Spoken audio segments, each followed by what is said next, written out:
श्रीमद्भागवतं पञ्चमस्कन्धः अद षड्विंशोऽध्यायः 18 श्लोकम्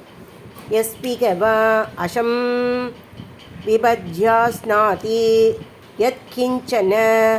उपनतम् अनिर्मित पञ्चयज्ञो वायससंस्तुतः सबरत्र किर्मिभोजने नरकादमे निपतति तत्र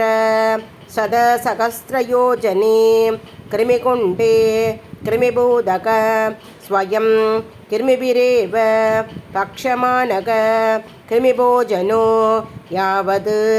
तदप्रददा प्रहुदादधो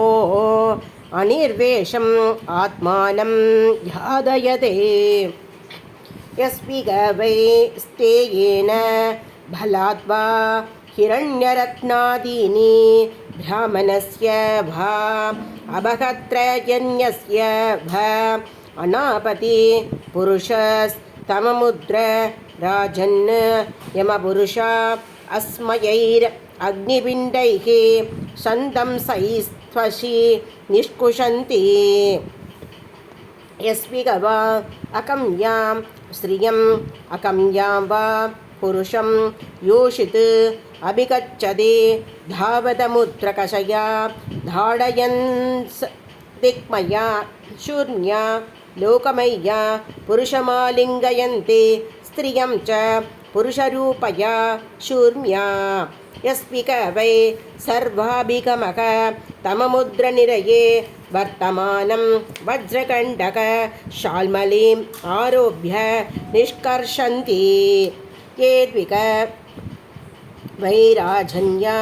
राजपुरुषा वा अपाकण्डा धर्मसेतून् विन्दन्ति ते सम्परदेय वैतरण्यां निबदन्ति भिन्नमर्यादास्तस्या निरय परिका भूतायां नद्यां यादोकनैरितस्तदो भक्ष्यमाना आत्मनान् वियुज्यमानाश्च अशुभीं रुक्यमानाः स्वागेन कर्म भागमनुस्मरन्तो विन्मूत्रभूयशोणित केशनक अस्तिमेधे मेधो मांसवशा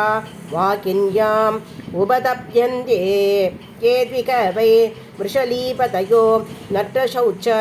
आचारनियमाः त्यक्त लज्जा पशुचर्यां चरन्ति ते छाभिप्रेत्य भूयविन्मूत्रश्लेष्ममात्मला पूर्णानवे निबदन्ति तथैवादि बीभत्सितम् अश्नन्ति येद्विक वै स्वकर्तवपदयो ब्राह्मणादयो मृगया विकारा अदीप्ते च